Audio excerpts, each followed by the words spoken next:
Hello and welcome to $5 Hockey Mask. If you've been here before, welcome back. Pop quiz. Is Holocaust denial illegal in Canada? 5, 4, 3, 2, 1. Lock your answers in. If you said yes, then you'd be right, actually. I don't mean that it's implicitly illegal through a broader hate speech or misinformation law. Saying the Holocaust never happened is specifically listed as a crime. Here's the actual law. Section 319(2.1) of the Criminal Code of Canada. Quote, everyone who, by communicating statements other than in private conversation, willfully promotes anti-Semitism by condoning, denying, or downplaying the Holocaust is guilty of an indictable offense or is guilty of an offense punishable on summary conviction. Other than the absurdity of how unnecessarily specific it is, there's something that might stand out to you about this law. How is it allowed to exist? Canada's constitution guarantees free speech to its citizens, so how can it be illegal to say something? That can't be constitutional. And you're right, it's not. But it also is at the same time. Now, that explanation probably raised more questions than answers, but Canadian politics tends to have that effect. We're weird like that. For example, what if I told you that one of the only things our Liberal and Conservative parties have managed to agree on over the last few years is that Canada has been infiltrated by agents of a foreign government? They're not in complete consensus, though. They're not actually sure which one did it. The right says it was China, and the left says it was India, and they both say the other's dumb for thinking that. Point is, you probably have more questions after I explained that than you did before. Schrodinger's hate speech law is not by any means the only complicated part of our politics. Let's get back to that. How can a law be both constitutional and not at the same time? Well, let's look at the Constitution. The 1982 Canadian Constitution has a section known as the Canadian Charter of Rights and Freedoms, which, as the name implies, outlines the rights and freedoms that Canadians inherently have. Where the Americans have the 27 amendments, we have the 34 charter sections. Section 2B of the Charter is the one that encompasses freedom of expression and thereby free speech. Quote, everyone has freedom of thought, belief, opinion, and expression. There you have it. Even if what you say is blatantly false and anti-Semitic, you can say whatever you want, so 319(2.1) is demonstrably unconstitutional. But here's Section 15, which encompasses equality rights. Quote, every individual has the right to the equal protection and equal benefit of the law without discrimination based on race, national or ethnic origin, color, religion, sex, age, or mental or physical disability. So you can't actually say anti-Semitic stuff since it's discrimination based on religion and everyone has a right to protection from that, which makes the law constitutional. See what I meant by it is and isn't at the same time? So what's going on here? How can everyone have the freedom to make potentially discriminatory statements while simultaneously having the right to protection from those same statements? You can't. These sections are contradictory. You can't enforce one without not enforcing the other. That's not how absolute rights work, so how does Canada make it work here? The answer's actually a lot simpler than you're probably thinking. Canadian rights just aren't absolute. Section 1 of the Charter includes the Reasonable Limits Clause, which says, quote, the Canadian Charter of Rights and Freedoms guarantees the rights and freedoms set out in it subject only to such reasonable limits prescribed by law as can be demonstrably justified in a free and democratic society.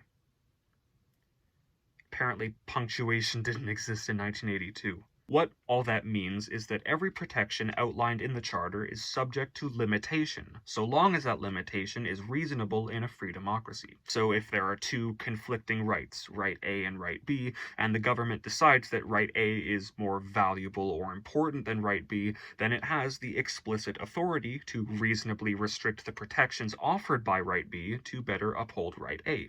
Then anyone who does the bad thing that right B implies can be punished for it without having their rights violated, since it's no longer included in right B's protections.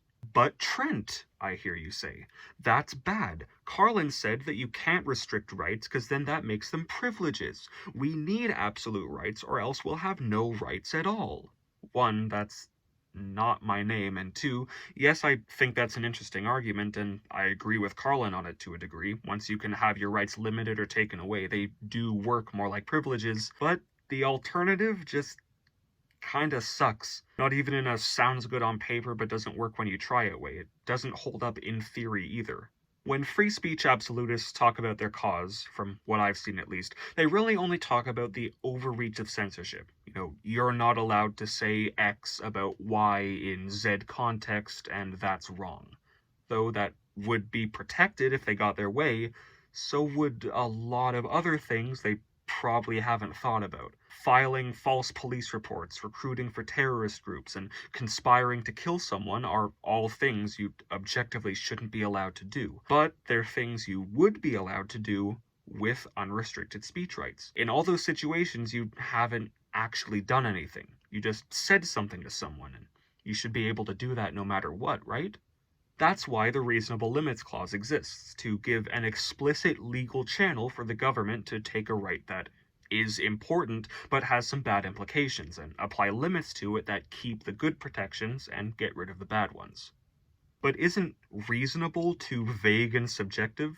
Reasonability can be interpreted 100 different ways, so even with something like the Oakes test as a safeguard, doesn't this phrasing still allow for genuine overreach? Look, I didn't say it was perfect, alright? The title's in quotations for a reason. Point is, that's how we deal with free speech here in Canada. Unlike the States, where, though it can and has been limited in practice, the First Amendment on paper is absolute, we have a clearly defined clause directly written in the Constitution that lets us limit Section 2's protections. There's no valid argument to be made about the constitutionality of a limit itself, only whether it's reasonable or not. That's not the case down south, where you could get charged for something like defamation, make a First Amendment argument that defamation laws are unconstitutional, and technically not be wrong. There's no part of the Constitution someone could point to and say, here's where it says we're allowed to make speech illegal. If anything, you could point to it and say, here's where it says we're not.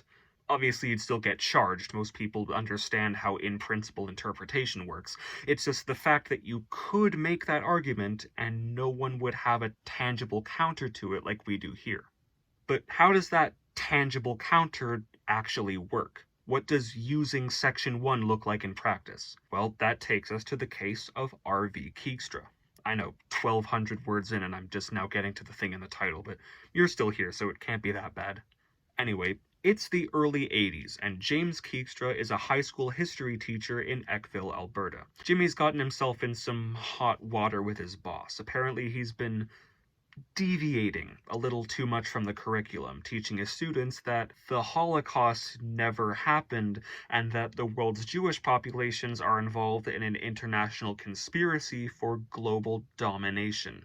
This had apparently been going on for well over a decade before the superintendent found out in 1981 and told him to cut it out or he'd be fired. But James wouldn't bow down to the wokest propaganda Big Brother wanted him to funnel into his students, and continued telling them the truth.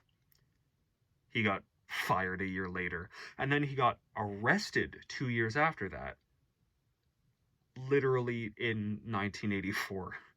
I made the joke already, but now it's real. Keegstra was charged under what is now Section 319.2 of the Criminal Code. Not 319.2.1, that didn't exist until 2022. It also wasn't called 319.2. Back then it was Section 281.2.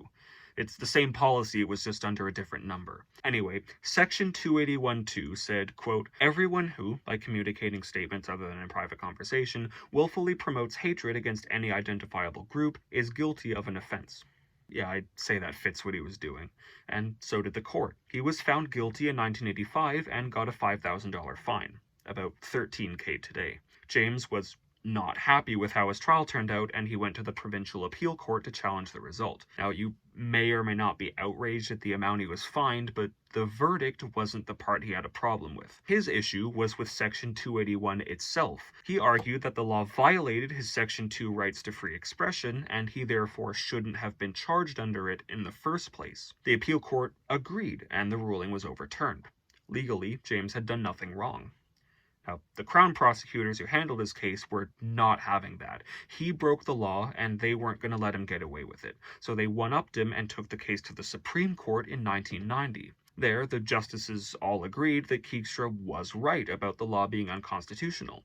It criminalized a type of speech which isn't allowed under Section 2B. However, the majority decided that the law represented a reasonable limit on free expression as allowed by Section 1, and had the appeal court order a new trial. This second trial ended in 1992, and he was found guilty again, but got $2,000 shaved off his fine, reducing it to around $6,000 in today's money. Jim was still not happy and appealed again. The appeal court agreed again and overturned the second verdict, and the Crown took it to the Supreme Court again in 1996. The justices didn't budge and upheld his conviction. Keegstra ultimately got 1 year suspended, 1 year of probation, and 200 hours of community service. This was the first time Section 1 was successfully used to convict someone for hate speech, and pretty much set the precedent for how issues like it would be handled in the future. The Supreme Court ruled twice that hate speech laws are allowed to be enforced, since they fall under Section 1's protections for limits on other rights. As the Canadian Encyclopedia article on the case puts it, quote, "The Keegstra case demonstrates the delicate balance that exists in Canada with respect to a citizen's ability to publicly express opinions and society's ability to protect itself from the promotion of hatred." Alright, that's it. Hit the like if you like it, hit the dislike if you don't. Let me know what you think in the comments. Subscribe to see more when there's more to see, but until then, I'm out.